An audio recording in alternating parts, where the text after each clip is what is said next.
Hello, everyone, and welcome to episode insert number here 40. of the Wayward. It's like, welcome. Welcome. Missed you guys. We had a little bit of a hiatus just because of personal Yeah. stuff we had going on. Such Yeah. is life. But we're back now, and I think Yep. we should be set up for smooth sailing Yeah. for at least the next little bit. Yeah. Oh, yeah. Yep. Yeah, so in this episode, we're going to be talking about non-Christian, non-denominational wedding ceremonies. Mild disclaimer. Some of them are used in Christian ceremonies. I'll talk about those first. But a lot of these are from different parts of the world, so I'm apologizing in advance if I mess anything up. But yeah, how have you been? Good. Just, working and dying. It's like we all die every day. Yeah. You? I've been okay. A Yeah. lot going on with the wedding and everything. I was like, this episode was actually your idea to kind of help me with my ideas for my own wedding. And did it help? Kind of. Not really. No, she's like, no. It's hard to know. Well, And now I have more stuff to look at. Yeah, that's honestly. Because, we're doing a hand fasting ceremony. We'll get to that part when we get to it. And there's one thing that we're also doing that's in this. But, a lot of them are pretty cool. But, I don't know. It honestly made me think more of, oh, well, that's a good idea. That's a great idea. That's kind of cute. But really quick, before we begin talking about different types of ceremonies, we're going to kind of get into the different types of wedding ceremonies that you can have. So you've got basically 4 different types. You have your religious, interfaith, so that's when 2 people of different faiths marry. And then non-denominational, it's mainly what we're going to be talking about. Civil, and then humanist. So humanist is that's 5. I lied. 5 different types of ceremonies. Humanist? Counting is humanist. So it's based off of humanism, which is the belief that we can be good and loving members of society without needing to adhere to any religious code by simply following the strong moral codes of society. I've only known of 4: the religious, interfaith, the non-denominational, and civil ceremonies. The humanist, that I wrote that down just in case I found that a little weird. So there are 2 things that I kind of saw in a lot of the articles that I was reading that I see a lot in Christian ceremonies, which is the unity candle and the joining, the sand pouring. You see more of the sand pouring with the blending of families. That's what my dad and my stepmom did, because my mom and my stepdad did the unity candle. Like, my brother and I lit a candle. We each lit a candle, and then we lit my mom's, and then his kids lit 2, and then lit his, and then they lit one together. Just a lot of weirdness.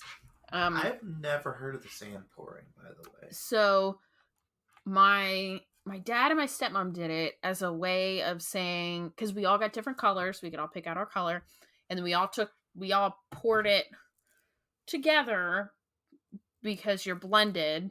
You can sit there and take all the sand apart, but it's going to be very hard and very painstaking process. So in a way, you're stuck with everybody for forever. So I'll use iron filings instead of sand. Just screw you guys, I'm out of here. Seriously.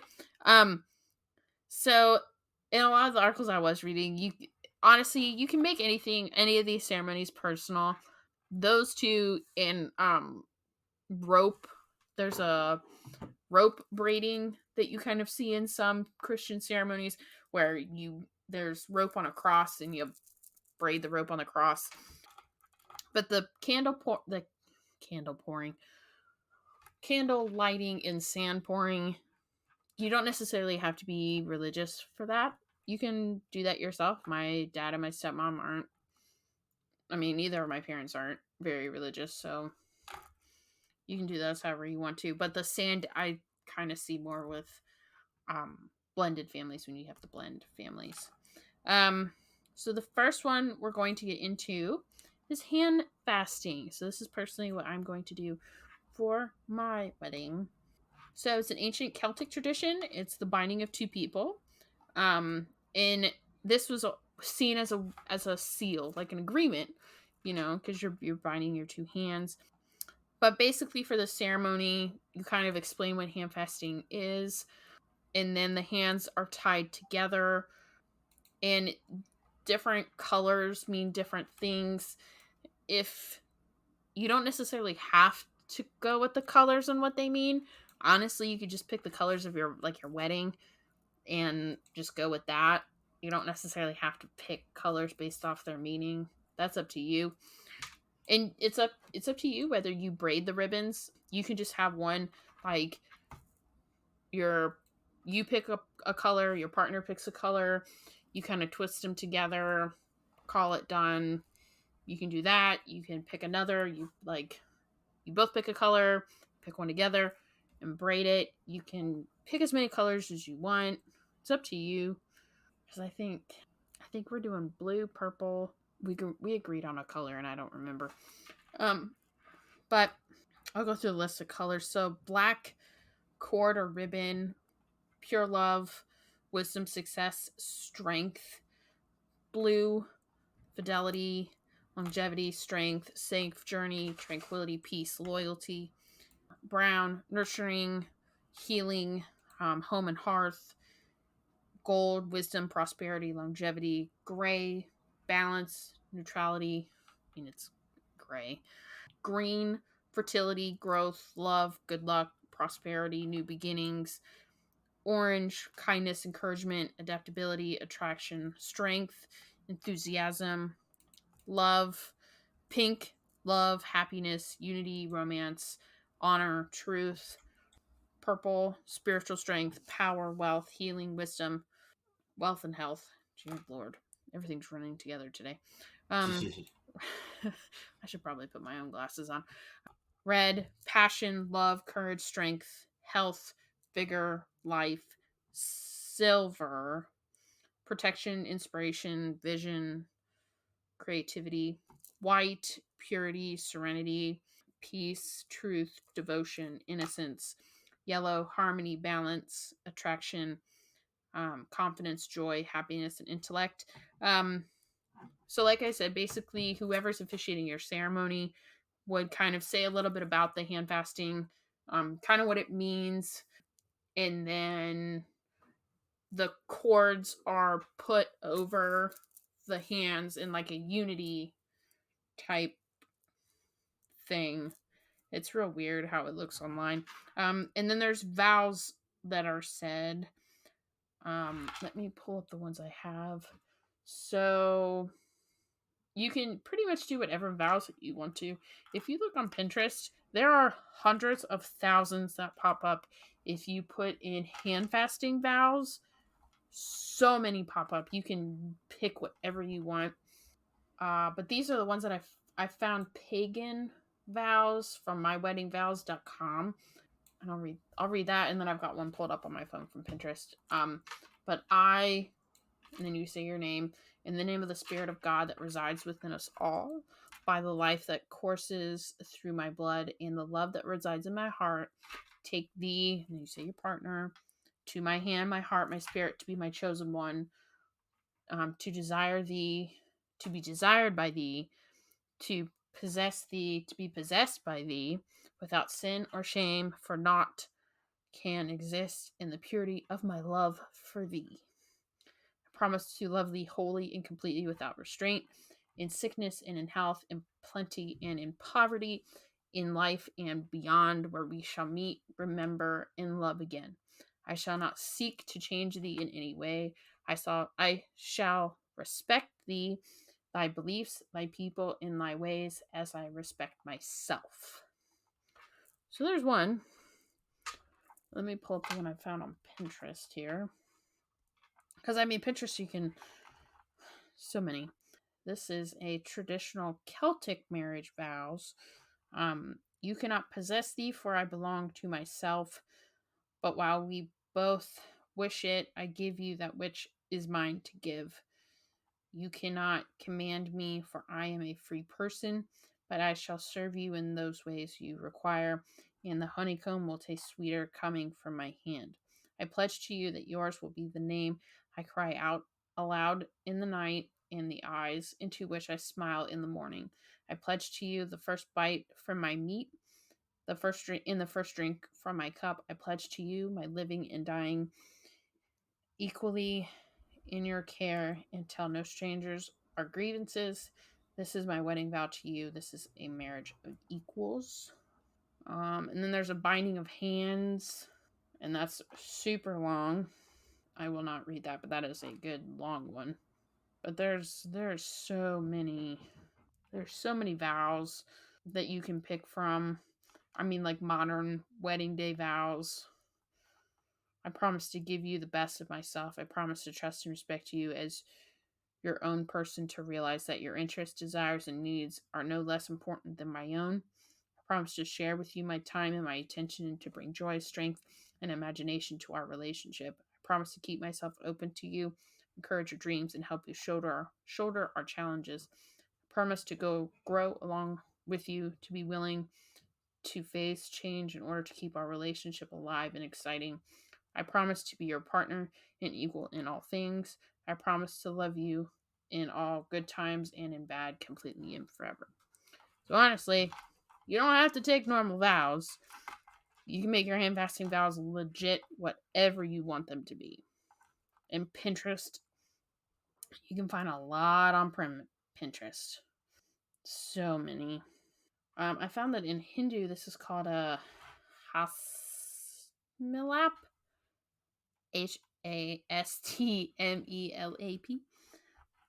Apologizing. I already apologized in the beginning of this. I'm gonna fuck some shit up today. So the next one I found that I thought was pretty cute was a tree planting ceremony. So right before the rings are exchanged, you plant a tree together in a pot. So if you get divorced, do you chop down the tree?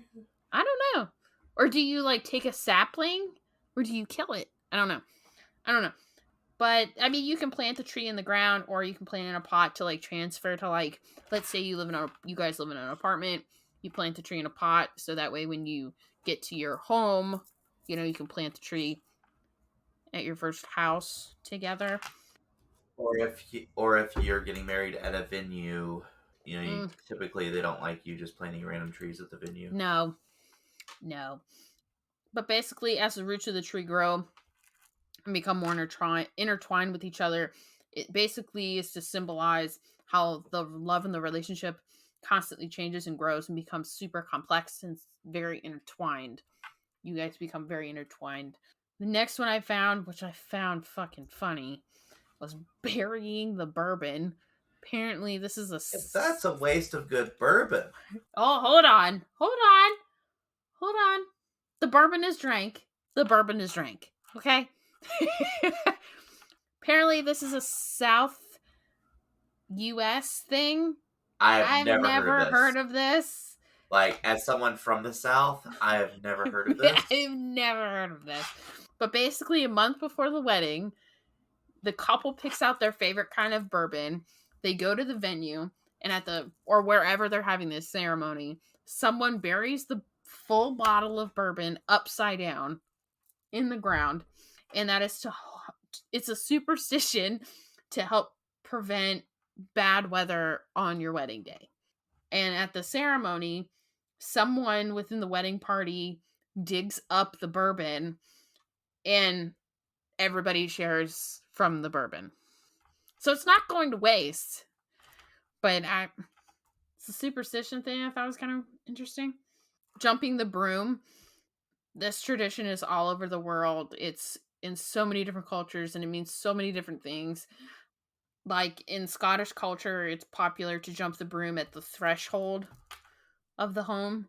And some people, it's in some cultures, it's at the end of the ceremony, like they turn around and jump the broom. But the broom represents both male and female energies. So you've got the handle, the broom is the male, and then the broom part is female energy. So by jumping the broom in a way, you're leaving what's in the past and you're starting together a new journey together going forward. The next one I found, and this is actually really popular with our generation that's getting married, is a time capsule. So basically, like in the vow part in the ceremony, you kind of stuff this time capsule, or at the end of the reception, whether it's advice from people, love letters you wrote to each other, just random stuff for each other to open in however many years for you that you set. That one I found kind of interesting. The next one I found was ring warming. Now, I understand it, but I don't understand it because I was always told that if somebody else wears your like engagement ring or your wedding ring, it's bad luck. So I don't never understand. heard that. Yeah. I was always told you never let somebody else wear your engagement ring or your wedding ring. I was told you don't do that. That's a big no-no.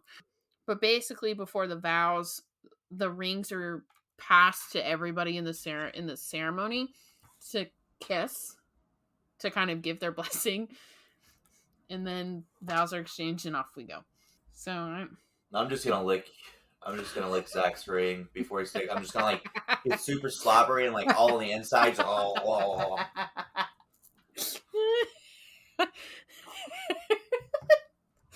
I just see him staring back at you, going, "What the fuck?" And then he's looking at me. I can see it's like you would just be there dying laughing. I would be, yeah, I would be laughing so hard. The next one I found was family and friends make your bouquet. So at the beginning of the ceremony, before everyone sits down, there's a table that everyone would pass, and it's got all these different flowers that the bride and groom love. And you pick your flower and you go take your seat. And then before she walks down the aisle, the officiant would say, pass all the flowers towards the aisle. The person that's at the end of the aisle would collect them, and as the bride walks down, she collects the flowers and everybody makes her bouquet. I thought that was kind of creative. That was kind of and like half of it's just bud. for me. You've been blending drinks, so you'd have to make sure that one, the drinks blend. You got to make sure that they work well together. Don't be mixing shit that doesn't go together. Don't do that. So what you're saying is don't mix lime juice with Bailey's. Don't do that. That's actually a shot called a cement mixer. Yeah, because it like constantly curdles because it won't mix. Oh yeah, it's like the lime. It's freaking disgusting. Ugh, that just sounds. Oh god. So like it's smelling. I don't like cottage cheese, but like that texture, you can't do it. But basically, at the ceremony, you'd have his and her drinks, and then they would be combined. And then this goes into the next one of sharing a drink together. So whether you blend them together or you have a favorite beer, wine, liquor, whatever. It's very popular with beer. You take a drink, I take a drink, or wine. But there's that. I found one. I think this is really cute. So it was a lesbian couple, and they had met in an art class in college. And as their like ceremony thing, they had two easels set up, and they had 60 seconds to draw the other one. I thought that was cute. So you do something like that if you guys are artsy, or like paint a quick picture together, or I thought that was kind of cute. Yeah. I thought that was kind of artsy. That's very much a couple thing. The next one I found was a wine box ceremony. So this is obviously for couples that love wine. Before the ceremony would take place, you would get a special custom wine box made, and then you guys would pick one of your favorite wines, just like the time capsule thing. You seal the wine up, and you can put love letters or something in it as well, but you seal the box up to be opened at another time with the wine. And then the next one. So, this is actually what we're doing. So, we are doing what is called an unplugged ceremony. I have a lovely sign that's going to be right before everyone sits down. But basically, at the unplugged ceremony, you have your officiant say that everyone's got like either 30 seconds or 60 seconds to take all the pictures that they want before the ceremony even begins. Like when I would get down there, you would say, hey, you've got 60 seconds to take all your pictures. They're paying a boatload of money for this photographer, and she will be damned if she gets not very good pictures because you can't sit without your phone and not take pictures for 15 minutes. So you get your 60 seconds to take your pictures. After this, please put your phone away, pay attention. I have a photographer. I'm paying a lot of money for the photographer. Don't ruin her pictures. But it's Right. just so that people, that's one thing with photographers, with wedding photographers, is you have the family who thinks that they can take better pictures, and then your pictures get ruined. And it's like, I am paying a lot of money for this photographer, and I will be damned if somebody fucks up my pictures. So I have a lovely sign that will be before the ceremony, and depending on my day, might determine whether you say something or not. that that is yet to be determined. I get to be the voice of reason. Is that or You the get to I be the get to be voice the of night? reason for 5 minutes. like, all right, That is everybody. a lot. That is a lot of pressure putting on me. Expect me to be a voice of reason at for any point in time. Yeah, like, hey, she's paying $3,000 for this photographer. Please take your photos now. Put your phone away. Listen here, motherfuckers. Put your fucking phones up like, yeah. So that's the one that we're actually doing. I found an element. before this wedding turns into a funeral. Yeah, seriously, and I murder everybody. Um, seriously. Next one I found was an element ceremony. So basically, you call on three elements: light, wind, and water. I don't understand why you wouldn't call on all like four. But the light symbolizes the beginning of new life. The wind represents the change that you may face together, and then the water represents the kind of the transition period. You're kind of at a sad point because you're leaving a lot of stuff behind, but at the same time, it's a very happy time because you're going forward. And at the end of the ceremony, you would basically be combining all three elements to create one body, one soul, and one spirit. I don't know how I feel about that one. Now, love letters. There's a love letters. This is a pre-ceremony thing. So a lot of people now are not doing, they're doing first looks. My fiance and I were actually not doing first looks. I'm doing my first look with my dad. Just because of what the day kind of symbolizes for my dad and I. So my dad and I are doing first looks, but it's also very popular to the bride and the groom write love letters to each other, and then they read them like on each side of a corner. So like, it's outside, one's on one side of a house and the other one's around the corner, and they're holding hands, but they're reading the letters type thing. Honestly, I think it's more for a photo op than anything. There's a lasso tradition. This is mainly done in Mexico, but the couple is tied around the shoulders. It's obviously an infinity symbol, and the lasso is made of rosary beads and flowers, and they're just kind of bound together. It's like a different kind of like hand fasting. Instead of their hands, it's like their whole bodies before the vows are said. And then the And then lovely you just leave them there for the rest of the day, and then neither one of them can go pee. no, like I was seeing for like the hand fasting, like you stay tied together the whole day. Not happening. Not happening. Well, in a lot of traditions, originally it was until you consummate the marriage. So now you guys are Whatever. gonna have to find a bathroom. Like, no. Like, no. No. Those bathrooms in there are small. And then the Jewish tradition of smashing glass. So you've got that. The last one I found was oathing stones. So while you would say your vows, you would each hold a rock, like you would hold a rock together. Um, this was considered like a way to solidify agreements, like you're saying it over a rock type thing. It's apparently a Scottish tradition. So, and I can't remember where the note came from. I wrote it under this one, but I don't think it goes with this one. I don't remember. I wrote it in a margin. I don't remember which one I went to. I think it goes to this one though. But it's a way to connect to their ancestors by having a piece of the land, because at the time, you're marrying for a lot of things back then. And land being a very big key component.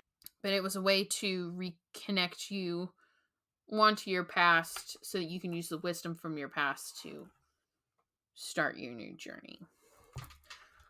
So those are all the different types of wedding ceremonies that I found. Obviously, it's your own wedding, so you can make your ceremony honestly whatever you want it to be.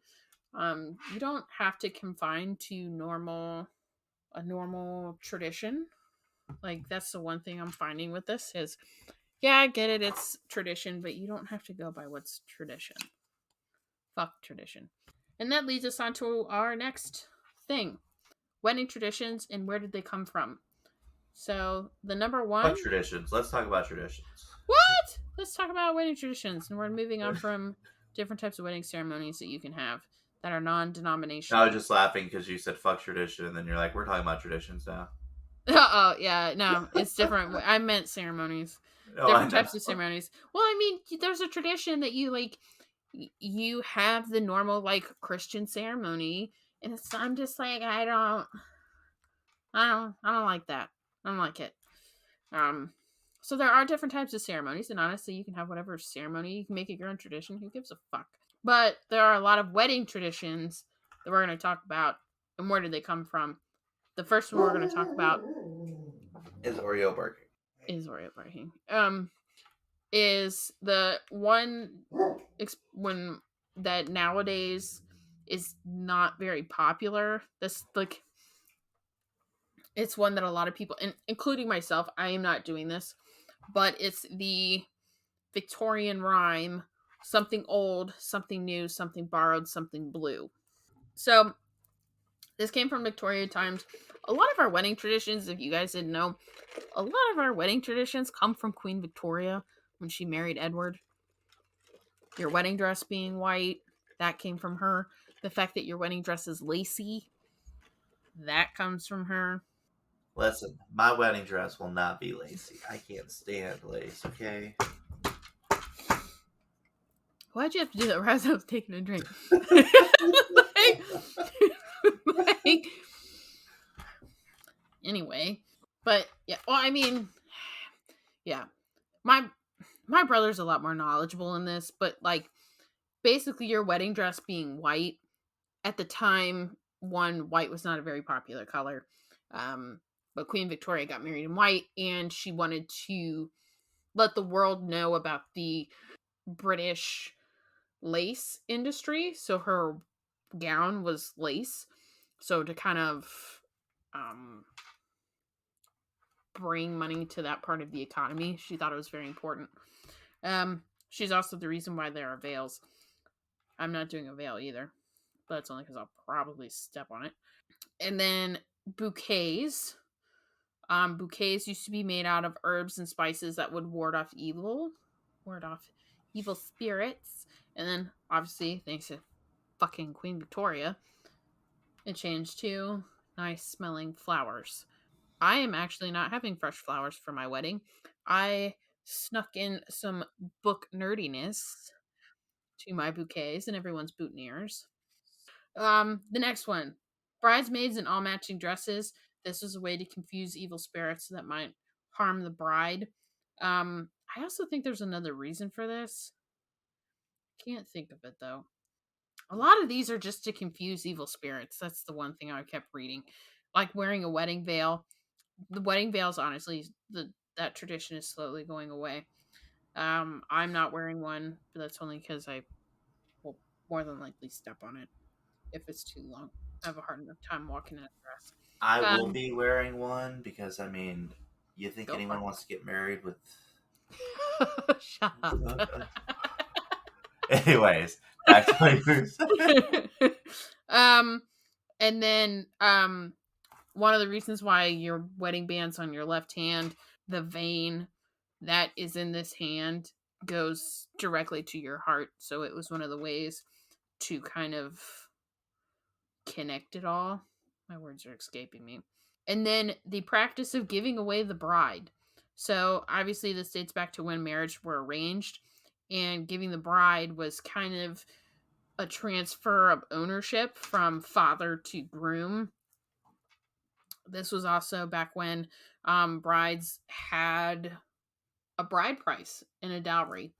So there was, you were getting married, but you were getting married for a reason type thing, to connect families, whether it's money, land, name, who knows. Tossing rice at the end of ceremonies. Like nowadays, it's like you can do whatever you want. But basically, by tossing rice, it's obviously super popular because there's the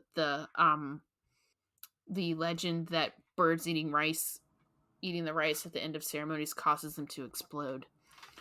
And then you get like that's like confetti, right? The bird? Yeah, when it blows up. Yeah. I mean, yeah. Sorry. I was also thinking like chicken tenders, but that would require a chicken to eat it. I guess. I don't know. Um, but basically, I What you're mean, saying is we need a bunch of chickens at your wedding. we don't need any chickens. I have a llama. We No, could just an alpaca there. we can So just talk to your dad. He'll bring chickens and the goats and the ducks. he just had two more babies, two baby goats. Yeah, I know. Goddamn Fredwina, she keeps getting her head stuck. Um,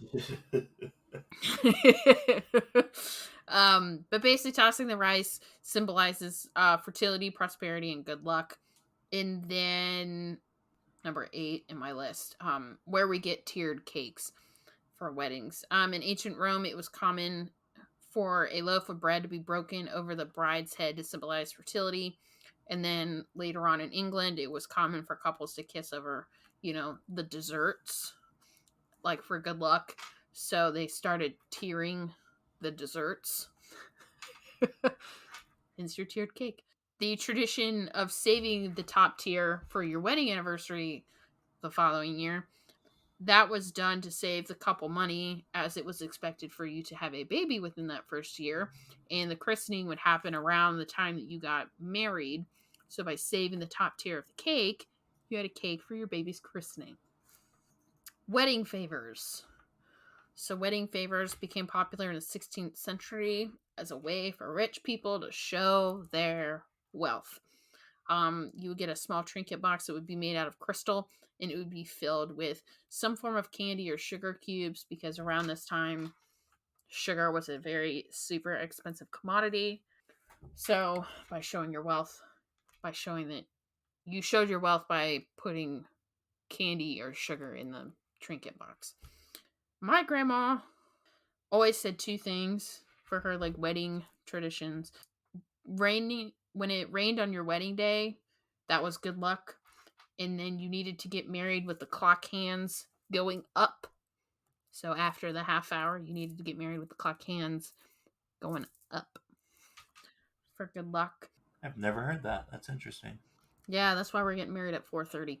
That's why the ceremony starts at 4:30, because my grandma was always weird about, because my cousin got married like closer to 2:30, and that was like my grandma was like, they didn't get married with the clock hands going up. I'm like, oh god, here we go. I did not know that giving knives is a bad thing for a wedding gift. Well, giving knives is a bad thing to give to a gift, regardless. Because they're Yeah. sharp. No. So I was like, what? basically, it's like cutting ties. So if you give someone a knife, it's like cutting ties, or you're wanting the wedding to be severed. Yeah. So and the same thing with like giving a gift of a knife to someone is that it's like saying you're cutting ties with Gotcha. that person, and a lot of times it's tradition that if you give someone a like just as a regular gift, like a birthday or during the holidays, give someone the gift of a knife, Mm-hmm. you typically want to give them whatever change you have in your pocket as you're paying for it. That Yeah. way you are purchasing the knife and you're not cutting ties with them. You should never give a knife as a gift for anything. Gotcha. Yeah. So I found that kind of interesting. Finding a spider on your wedding dress is good luck. The carrying the bride over the threshold tradition. This goes back in the day when the bride was extra vulnerable to spirits through the soles of her feet on her wedding day. So the groom would carry her over the threshold to protect her. Um, in ancient Greece, they would grease it. They would grease the threshold. And then if your grooms dropped you, your marriage was doomed. Using your married name before you get married. So if I would use my new last name before I got married, that's bad luck. And even like I don't know about like purchasing stuff. So you're still not going by Kelsey Winkelstein yet? No. No, I'm not. It's still my other one. But like my thing is like I want I want to get so we're gonna do cornhole at the wedding, right? And I want boards. I want the cornhole bowls boards to say our new last name. But would that be good luck or bad luck? I'm confused. You're not using it as your Yeah. identifier officially, No, so not yet. I would say that would be fine. Um, not seeing the bride before the marriage comes from arranged marriages because if you saw the bride, you might, if she's ugly, might want to run away. Well, and that kind of partially ties into like the whole Christian story of, uh, I forget the guy's name off the top of my head, but the guy goes and says, "I'll work for you for 7 years for your daughter's hand," and he does that, but then the king gives him the wrong daughter Gotcha. because we can't marry the younger daughter until the older daughter is married. So then he works another 7 years and then marries her sister, Gotcha. and then he never marries the youngest daughter. So she's just kind of on her own. She's screwed. Um, a tradition that's becoming popular with our generation is for the flower girl and the ring bearer to be their grandparents. So you see, Really? yeah, yeah, yeah. You see the brides ask their grandma if they want to be their flower girl, and then their grandpa is the ring bearer. So that's kind of a new thing. I don't know how much this is true about the garter toss, but basically this dates back to like when they would wait for confirmation of the consummation of the marriage, whether it's the sheet with the blood on it, even though that does not always happen, or something. So as a way to get people to like leave, they would start taking the garter off and tossing it out like at the wedding or like before they got to their room to kind of shoo people away. Like here, you got what you wanted, now leave us alone type thing. Well, Um the garter also in some places go as a similar tradition to the bouquet, but for men. yeah. Yeah. Yeah, we're not doing that. Nope. Oh, come on, make him wear a garter. No. No. No. No. No. Notice I I'm said not him, not you. Yeah, I know. No. Okay. No. No. I'm not doing a bouquet toss either. I like this is the one thing I'm finding with my own wedding. And as we have said before, we are two very introverted people. And as introverted people, being at weddings is like very awkward sometimes, especially when you get to the bouquet and the garter tosses. I don't want to be the center of attention in that way. Um, please don't make me be the center of attention in that way. Um, so if I hate it, obviously there's other people that hate it too. So I'm not gonna do that to you. Like I hate going to weddings and being forced being forced to stand up for the bouquet toss. I don't I don't want that. Like so You know me, I happen to become the center of attention whether I want to be or not. oh yeah, you are. I'm not. So So this is I'll gonna be fun. be plenty of a distraction for you. So yeah, those are different types of wedding traditions and kind of where they come from. Um, it's there's a lot of different traditions. I found a website there was like 40 plus different types of traditions, and they'll kind of tell you where they come from. The traditions I found are mainly ones that are here in the U.S. that we do a lot. Like wearing white, that's kind of everywhere, but wearing white, that's kind of disappearing too. My dress is not even all white, it's a couple of different colors. And kind of different types of ceremonies and stuff that you can have. You don't always have to follow what is the norm. You can do whatever you want to do. Um, my ex, his stepsister, her and her husband actually met LARPing, live action role playing. And they kind of had a LARP area at the reception that you could duke it out with people. Is this who I think Um, you're talking about? huh? Are you talking about who I think you're talking about? Yeah, my ex. Yeah. Yeah, yeah. His stepsister met her husband LARPing.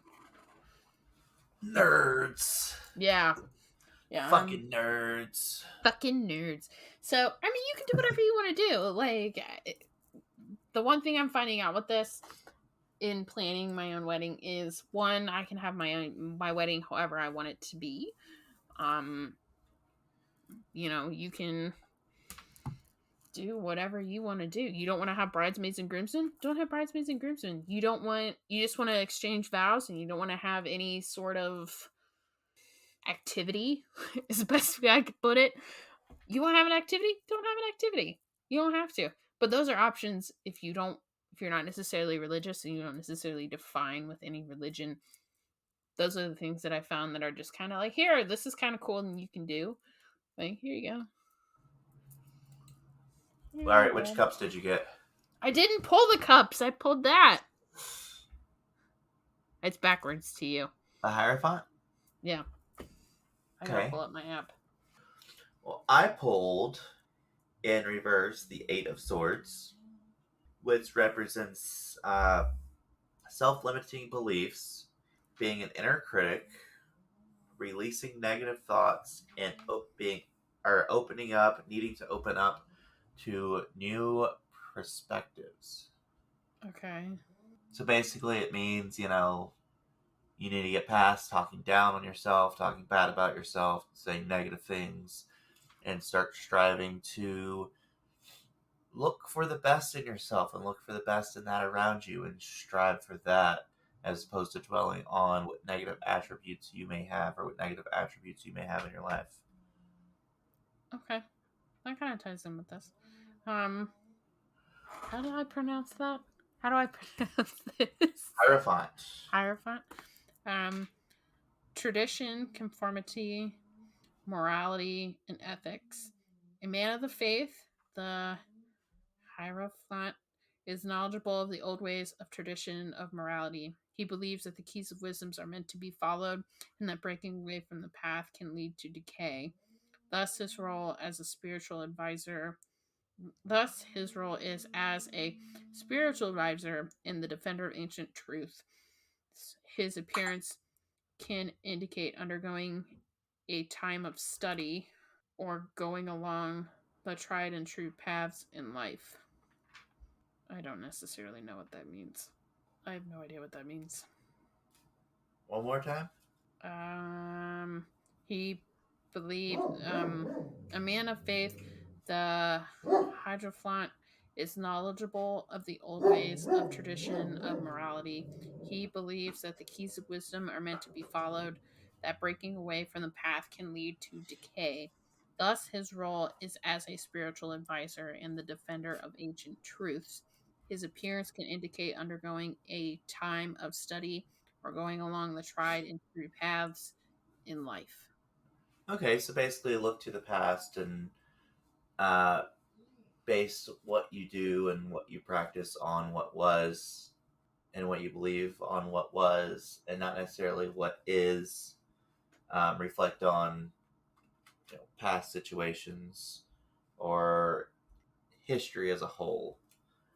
So I would say that in learning from past knowledge, so I would say the two together would be something along the lines of you know not dwelling on what is and not focusing on the negative attributes, but studying, practicing, and living life to the highest good based off of what was good in the olden times, not necessarily what is perceived by the popular media, popular perspective of what is good now. So, Okay. for instance, back in the old days when before, if you go back far enough, but before Christianity and stuff, and things were even like earlier Christianity, but things were typically ran not by patriarchal society and were not ran Mm-hmm. by certain aspects, and cultures had certain identifying characteristics for different people, uh, Yep. and different spiritual practices, delving and living more in that than just in the controversy today, and you know living your best life and speaking your truth. Yeah. Yeah. Those are good But cards for the next week. yeah, Yeah. Yeah.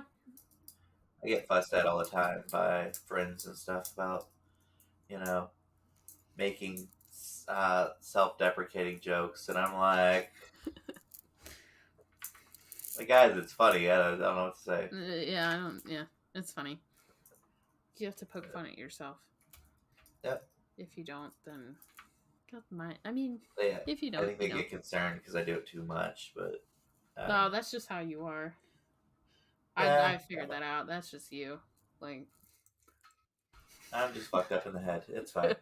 we're all fucked up. Um, but yeah. So those are different types of ceremonies. Those are different types of traditions and where they come from.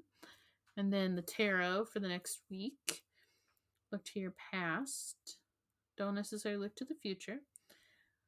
Um, and our next couple episodes, we are doing a mini series on the Satanic Panic and kind of what all that meant. Because we're kind of starting to see it come around again.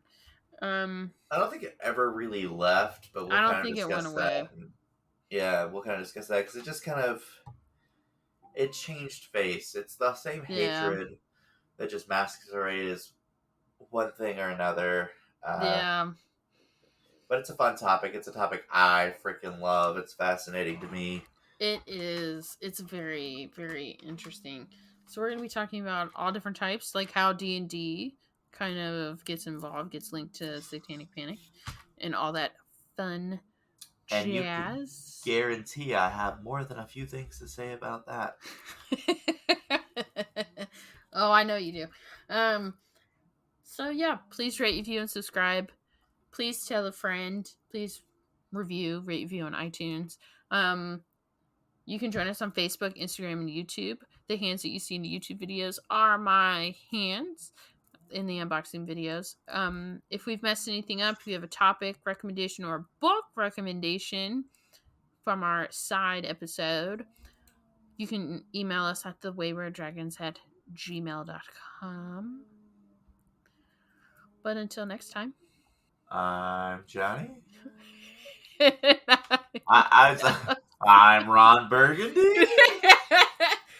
be whoever you want to be. Oh, yeah, it's the same vibe. That's the same vibe there. All right. And I'm Kelsey. Bye. Bye.